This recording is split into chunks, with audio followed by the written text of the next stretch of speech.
네, 천준호 의원입니다. 박성민 증인, 박성민 증인, 현재 증거인멸 교사 그리고 공용 전자기록 등 손상 교사 혐의로 검찰에 의해서 구속 기소됐는데 맞습니까? 그렇습니다. 네. 정보 보고서, 용산서에서 작성한 위헌 보고서를 삭제 지시 은폐한 사실이 있습니까? 없습니다. 네, 그럼 왜 구속이 됐죠? 그 부분에 대해서는 재판에서 좀 더 명확히 사실이 밝혀질 것이라고 생각합니다. 네. 수사 결과 알려진 바에 따르면 박성민 증인의 증거일면 지시로 인해서 결과적으로 일선서의 정보 계장이 스스로 목숨을 끊는 일까지 발생을 하게 된 것인데요. 거기에 대해서 책임감을 느낍니까? 예, 고인의 죽음에 대해서는 매우 안타깝게 생각하지만 저의 행위와는 관계가 없는 것으로 알고 있습니다.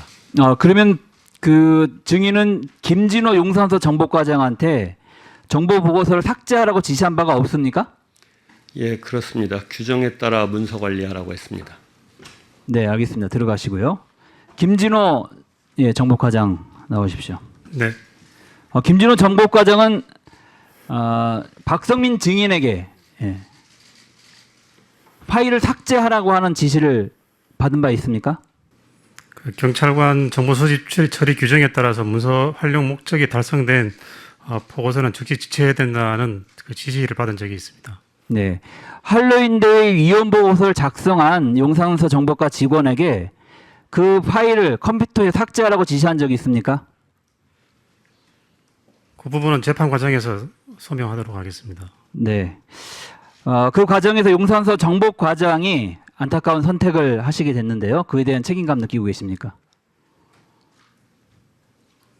네, 모든 것이 저의 불찰도 있다고 생각이 됩니다. 고인의 죽음에 대해서 너무 안타깝게 생각하고 또 죄송한 마음입니다. 네, 정보계정의 극단적 선택을 하시기 당일 또는 전날 정보계정과 전화 통화한 사실 있습니까? 대기 발령 나고 전화 통화를 한두 번 했던 것 같은데 그 전날인지는 잘 기억이 안 납니다. 전화 통화에서 무슨 말씀하셨습니까?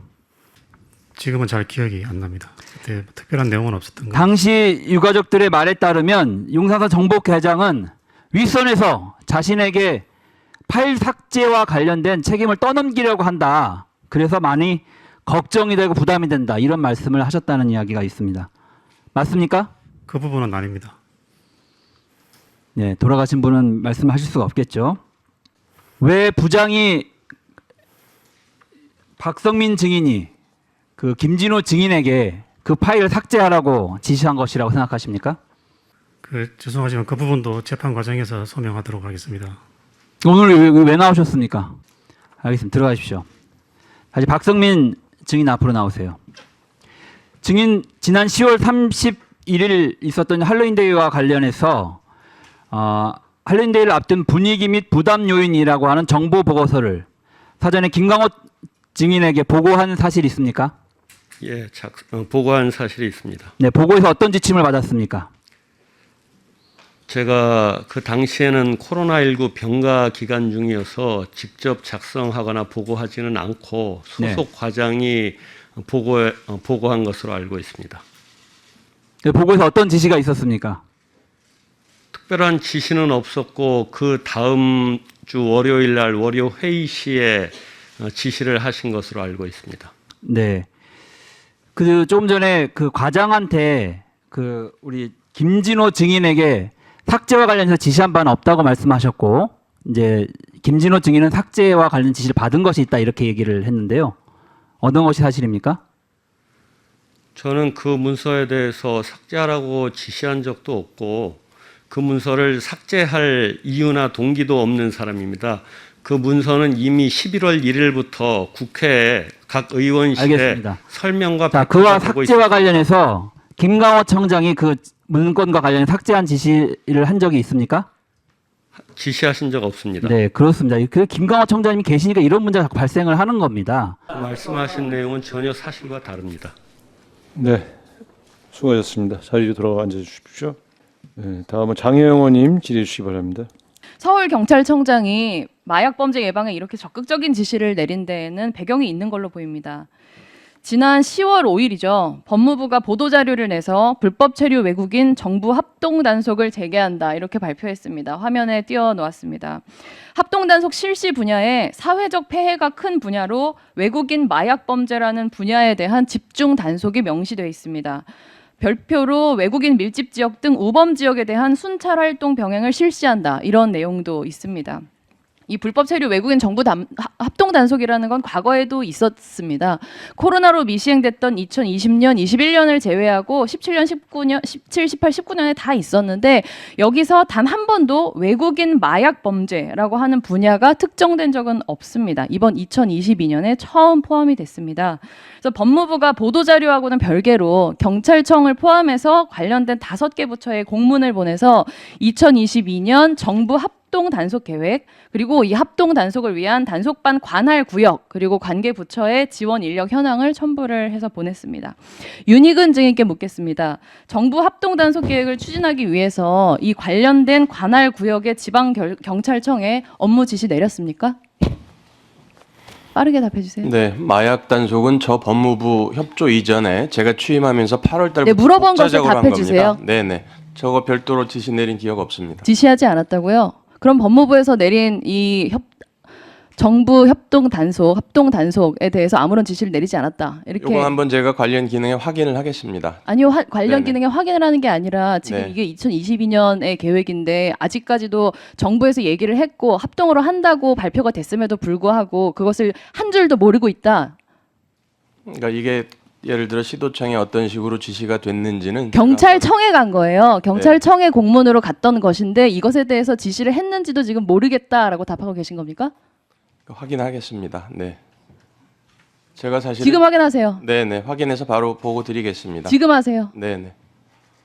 모르겠다. 아니 이거 확인을 해서 보고를 그게 드리겠다는 말이 겁니다. 됩니까? 네. 법무부에서 정부가 출범한 지 얼마나 됐다고 새로 출범한 법무부에서 정부 합동 계획으로 5개 부처에다가 공문을 보내서 이걸 하겠다고 하는데 심지어 이태원 참사가 발생해서 마약 단속 범죄 이 부분에 대한 경찰의 집중이 상대적으로 시민들의 안전에 대한 소홀로 드러나지 않았냐라고 하는 이 의혹이 2달 가까이 제기가 됐는데도 이것 하나를 확인하지 않고 있다라고 하는 게 상식적으로 말이 됩니까, 증인? 마약은 상식적으로 말씀드렸듯이 말이 되냐고 물어봤어요. 네네. 제가 8월에 취임하면서 경찰 독자적으로 마약 수사를 하겠다고 독자적인 걸 물어본 게 아니라 정부 말씀을 합동 단속 계획에 의한 네. 경찰청의 지시가 관련 관할 지방 경찰청에 하달되었느냐 이걸 물었습니다. 네, 다른 걸 그러니까 물은 게 아니에요. 일반적이면 당연히 시도청으로 하달이 됐을 텐데. 네, 당연히 하달이 네, 됐겠죠. 네. 됐습니다. 네, 네. 그러니까 확인하시고 보고하세요. 네, 증인은 그러겠습니다. 됐습니다. 네. 김광호 증인에게 묻겠습니다. 참사 전날인 10월 28일에 경찰청에서 발표했던 마약류 범죄 예방 단속을 위한 특별 형사 활동 계획, 그게 이 법무부의 정부 합동 단속 계획 수행의 일환으로 작성된 겁니까? 아닙니다.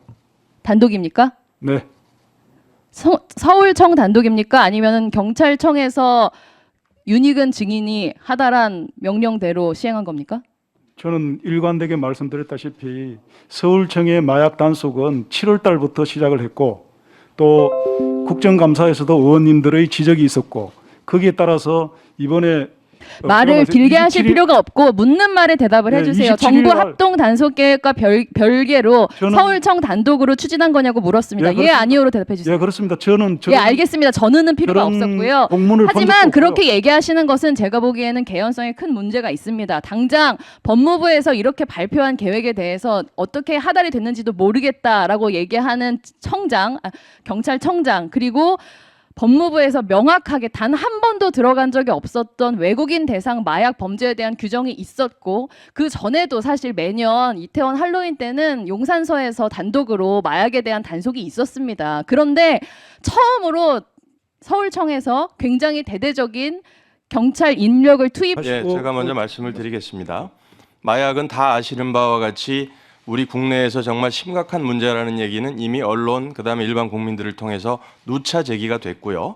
그래서 서울청에서는 지금 서울청장 보고 드린 대로 7월부터 독자적으로 수사를 하고 있었고 제가 8월 10일 날 취임을 하면서 전국적으로 집중적으로 마약 단속에 우리 경찰력을 투입하겠다는 얘기를 국민 약속 2호로 약속을 드렸고 그 일환으로 진행이 되고 있었습니다. 그 이후에 10월 달에 법무부가 저런 발표를 한 거고요. 저희가 무슨 법무부 지시를 받아서 옛날처럼 그런 마약 단속하지 않았습니다. 저희 독자적인 판단으로 독자적으로 했고 상당한 성과를 거뒀습니다. 네, 알겠습니다. 네. 우리 서울청장 김광호 중임 말씀하세요. 장혜영 의원님 말씀하셨지만 이 청문회 자리에서 또 그 기관 보고라든지 수차례 말씀드렸다시피 제가 직접 지시를 했습니다. 12월 7일 날 그 112 상황실장 보고를 받으면서 추가적인 범죄 예방 인력이 필요하다고 해서 거기에 특별히 또 마약이 많이 언론에서 보도가 되고 문제가 되니까 제가 수사부장한테 특별히 형사들을 보내서 마약뿐만 아니라 일반적인 범죄 예방을 활동을 하라고 제가 지시를 해서 그렇게 해서 작성된 문건입니다. 저 문건은. 네, 수고하셨습니다. 마이크 주세요. 네. 자료 요청인데요. 만약에 지금 이제 증인들이 사실 이렇게 번복을 하지 않아도 되는 제가 요청한 자료만 주시면 되는 부분인데요. 그 법무부에서 그 5개 부처에다가 보냈던 정부 합동 단속 계획안 그리고 관련돼서 붙인 2가지 자료에 대해서 이번 국정조사가 시작될 때부터 지금까지 여러 차례 지난번에 의사진행 발언을 통해서도 내놓으라고 했지만 경찰청에서 주지 않았어요. 법무부에다가 받으라고 하는 게 경찰청의 답변이었습니다. 그리고 법무부에다가 요청을 했더니 법무부에서도 줄 수 없다면서 줄 수 없는 이유가 공개될 경우 업무 수행에 지장이 가서 심대한 지장이 가서 줄 수가 없다 이렇게 얘기를 했는데 합동 단속은 12월 10일에 끝났습니다. 단속이 끝났는데 무슨 업무 수행에 지장이 있습니까? 만약에 그 주장들에 자신이 있으시면 경찰청 지금 당장 자료 제출하겠다고 대답하십시오. 위원장님 요청드립니다. 이상입니다. 의원님들이 요청하신 자료는 성실하게 제출하실 의무가 있습니다. 그래서 특별한 사정이 없는 한 제출해 주시기 바랍니다.